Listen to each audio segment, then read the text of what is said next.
Alex Merced presents Why Taxes and Regulations Matter. What are taxes?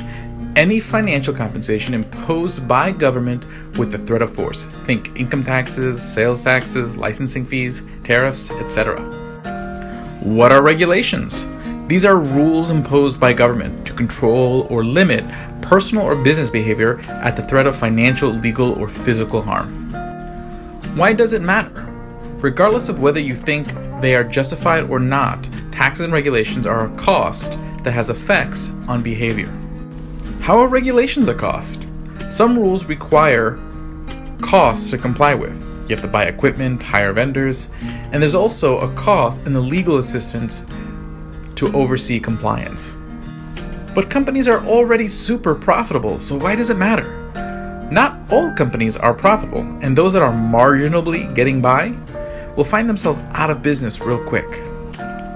But the profitable companies can handle it, right? A company's profits don't equal cash on hand to pay for such costs. Also, lowering a company's profits has other effects, such as lower profits, which mean lower stock prices, which can hurt investors who hold the company's shares in their brokerage account or indirectly in mutual funds, which are typically in many of our retirement accounts. Lower profitability can also hurt the company's ability to raise more capital in the future. Companies that aren't able to grow often find themselves shrinking. Ways a company would deal with higher costs from taxes and regulation. They can raise prices. If a company has a good with inelastic demand, meaning you need it, they can raise the price to offset the costs. If it's elastic, meaning you can live without it, they'll have to do something else. They can cut costs. If they can't increase the price, they must reduce costs somewhere, which means they could lower the quality of the good or product.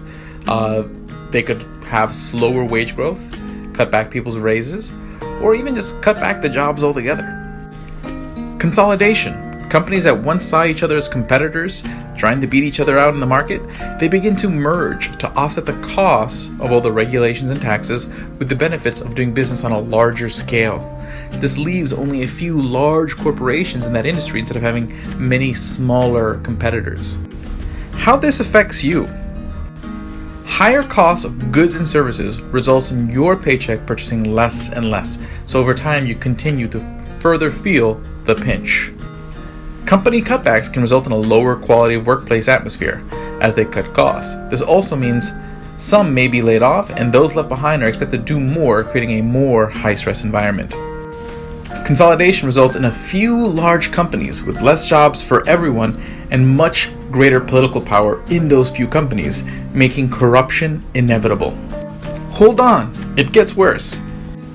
As these effects take place, people will blame businesses and demand further government action, which comes with more taxes and regulations, making these effects worse. If the gap between prices, which keep going up with taxes and regulations, while incomes stagnate or shrink because of taxes and regulations, this widening eventually leads to black markets. So that way people can create goods and purchase goods without these costs attached. But these black markets bring violence, poor quality control, and empower criminals. If the taxes and regulations come from the local government, these effects will force the poor to leave due to the high cost of living, and will also drive the rich out due to the high taxes, leaving the middle class behind with a deteriorating locality. The bottom line: should there be no taxes? Depends on who you ask. I would just ask yourself whether government must absolutely do X, and whether taxes are really the only way to fund it. Could you do a fee for service, fund it with a lottery, or some other way? Should there be no regulations? Absolutely not. Rules and regulations are important. Board games would be chaos without rules. Ask yourself whether other institutions exist who may have a vested interest in creating rules and have means to enforce them. Think insurance companies, clearing agents, and certification agencies, which all could be sources for rules and regulations outside of government. The bottom line is, government action comes at a cost. Think wisely before asking for it. All magic comes with a price that is never revealed until the damage has been done. Morgan Rhodes. Thank you for watching this video. If you like what you saw, you can learn more at alexmerced.com, libertarian101.com, and learneconomicsnow.com.